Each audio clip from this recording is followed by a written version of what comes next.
What's up, guys? For those of you who've never seen any of my videos, my name is Jules, and today we are going to solve world hunger, okay? A problem that sadly at this point should not exist, okay? It really shouldn't. There's no excuse actually for anybody being hungry, and especially in the United States. No excuse for that.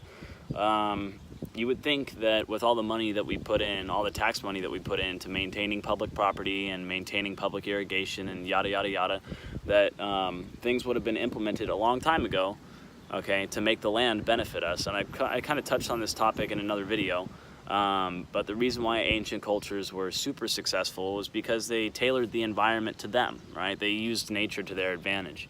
And today, with the way that cities are built, you know, like constantly building up and never building out and putting houses way too close together, there's too much concrete and not enough greenery, right? So today we're gonna go on a little walk, right, through my hometown of Belinda, and it's a pretty nice green place, you know.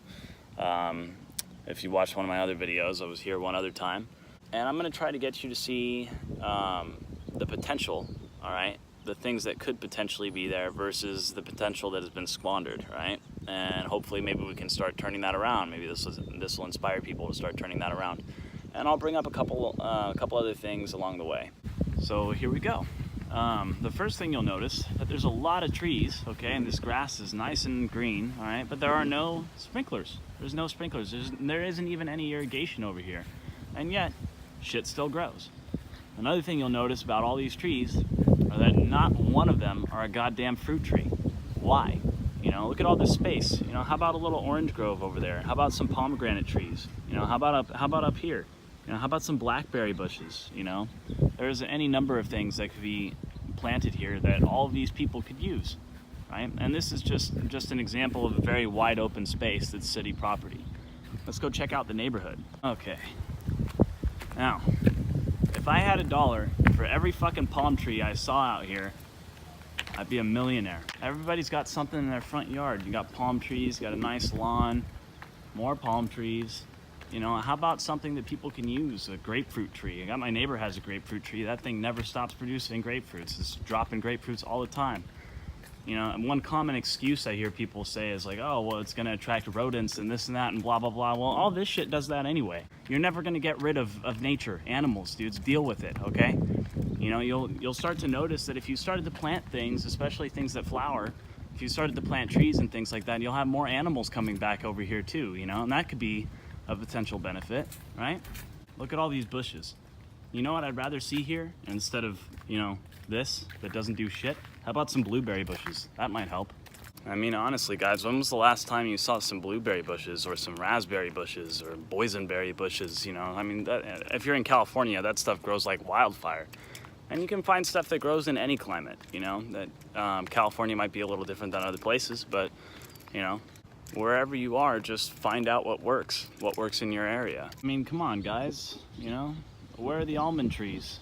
Well, how about the avocado trees? Cherry trees? Anything? Nothing. Let's go check out the school up there. Check it out. This guy gets it. He's got a chicken walking around in his front yard. And he's got a lemon tree right there. Anybody can grab something at any time. We need to see more of that shit. To get to the school, you're gonna have to walk through the trail real quick, right? And that's another thing. All these trails that go through Belinda could use some stuff too. And look, a sprinkler, man. They spend all their time watering this stuff, but there's nothing planted here that's gonna do anybody any good. You know, look how this trail goes on for at least 2 miles, and there's more sprinklers up there, right? They already have irrigation here. They already have people who are, you know, sweeping down the walkway, trimming down the trees. You know, why not make it something useful? And there's the school right up there. We're almost there. I like living in Belinda, you know, it's definitely nicer than most places, but you think for how nice of a place it is, they would have figured this shit out by now. You know, why do I gotta be the one to bring it to everybody's attention?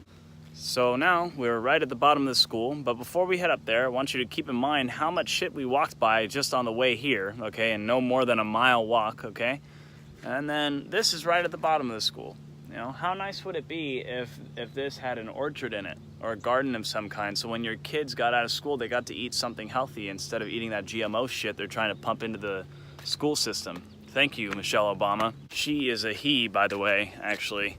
And not that I give a shit, you know, I'm all about, you know, people can do whatever they want to do, but you think they'd at least be honest about it, considering the demographic that they claim to represent. If you don't believe me, you could look up a Joan Rivers interview with TMZ where she just kind of went off the handle a little bit and she let it slip. And it's not a coincidence, she ended up dead a week later. But anyway, now we're at the school. Let's go check it out.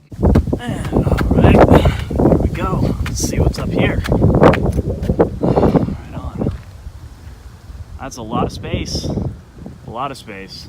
You know, probably a bunch of sprinklers to keep the lawn green, stuff like that. You know, you think they'd plant some trees for your kids. You know who's probably keeping them from doing that? Probably companies like Vaughn's or Albertsons or, you know, big agriculture. People that don't want it to be convenient for you. And it sucks to say that private industry can really get in the way sometimes. Don't get me wrong, if we are going to have a system, capitalism is probably the best one, but it does have its drawbacks sometimes. Anyway, I think I pretty much made my point, but I might take you around another neighborhood real quick just to, you know, get that ingrained in your mind when you see things like, you know, this could be there, that could be there, why isn't that there? And again, the answer is probably private industry, and it's probably some greedy fucks at the top somewhere just trying to keep common sense things from being implemented. But that's what this video is for, right? So you can spread the word and, you know, put that idea in people's heads. We don't have to go to the grocery store for everything, okay? Some things should just be naturally available. And that's part of the problem with our society, is that everything has to, and you need money for everything, and you shouldn't have to have money for everything. You should only need money for certain material goods that, you know, you can't exactly go down and just chop down a tree and turn it into a 2x4 unless you have the right tools. So some people have the right tools and you give them money for that kind of material or whatever. But when it comes to things like apples or oranges or kiwis or passion fruits or, you know, onions, tomatoes, potatoes, exactly, you know, all that kind of shit, you shouldn't have to go buy that shit all the time. It should just be, I mean, the ground should be laced with it, you know? I mean, they go ahead and they plant all this shit anyway. They maintain all this shit anyway. It's not like you're going to be spending extra tax money on it, so why aren't we doing it? Anyway, I actually am going to go to the city council meeting pretty soon and bring that up because, you know, again, I'm not on the city council. I don't know why it's my fucking job. You think they'd be thinking of it, but I guess not. Some communities have already picked up on this idea, and I had the idea before I ever saw it, but I did see a couple people on YouTube planting shit in the center dividers on their streets and stuff like that, and that was good. It made me happy to see that, and so I guess definitely there are some people out there that are thinking of it. But, you know, sometimes when I bring this idea up to people, it's always, oh, we can't do this, we can't do that. It's always can't. I don't want to hear can't. I want to hear how are we going to do it? How are we going to get it done? You know, because, yes, we can, all right? Every ancient culture in the book used to do this kind of shit. Terraform their hills, you know. I mean, terraforming is really the answer to all of our, you know, all of our hunger problems for sure. Maybe even some of our environmental problems, you know. If you really want a little more fresh air, that'd be the way to do it. Anyway, gotta cross the street here real quick. Here you go. Somebody's got a pear cactus right here. That's a lot of fruit. It's a lot of fruit from one measly little cactus. Can't be more than about 8 feet in diameter. And then right next to it is probably a grapefruit tree. I'm not sure what that is, but it's just peeking over the wall right here. And can you imagine if all of this were like that? That'd be kind of nice, right? You're just walking along and, you know, there's just fruit hanging over everywhere. There's always something for you to eat. And as I'm walking back to my car over here, it's my buddy John right here. How you doing, John? Doing good, Jules. What's going on? Not much, dude. You live at the house with the chicken and the lemon tree, which actually I just covered earlier in this. Like, this guy gets it. He's got a lemon tree out there. What do you think about putting trees all along this strip over here? You know, bushes, blueberry bushes, blackberry bushes, almond trees, walnut trees. I don't see why not, man. Right?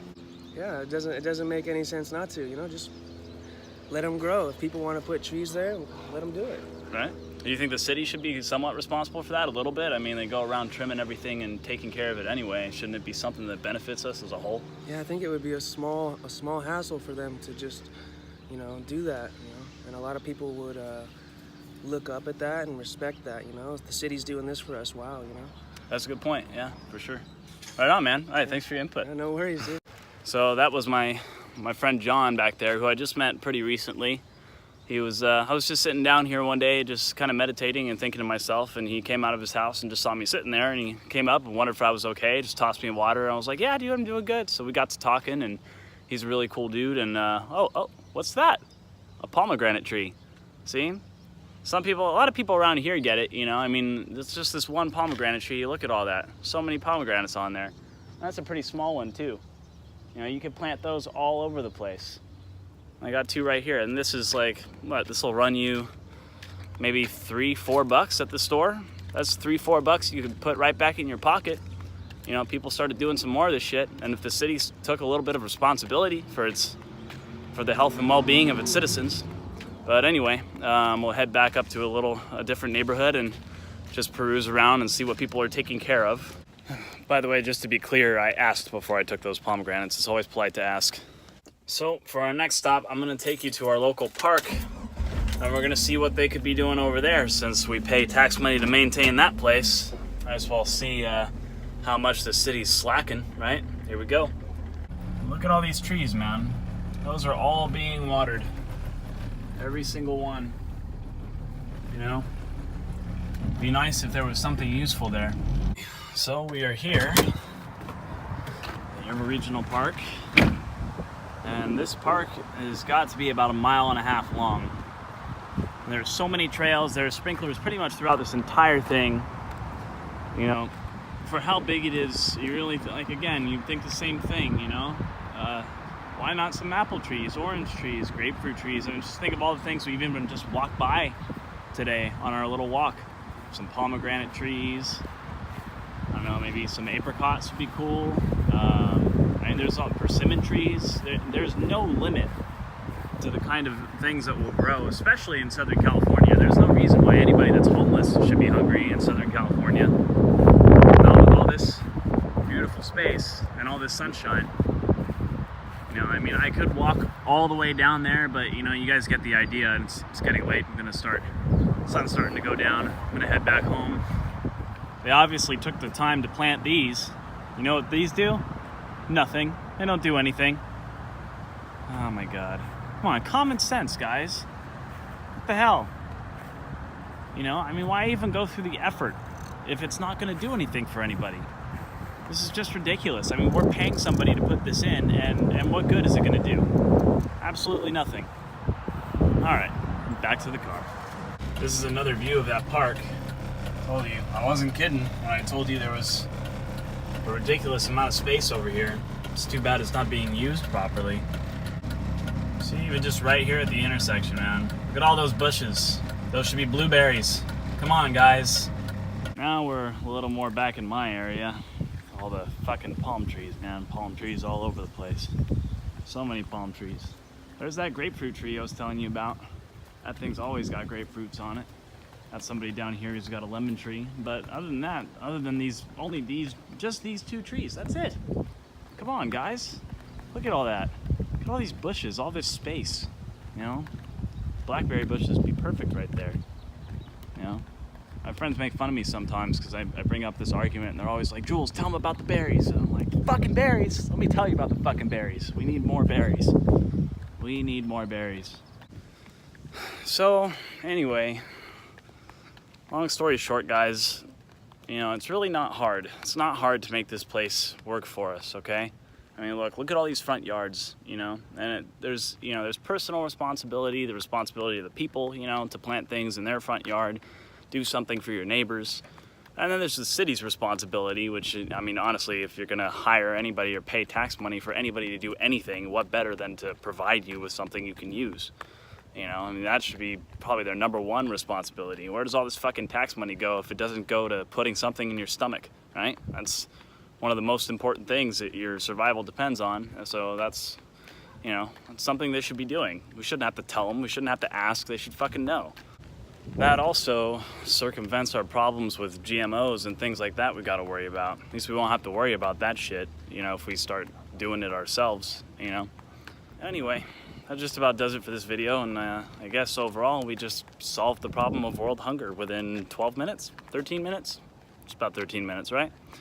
There you go, guys. That's it. It's that easy. See you later.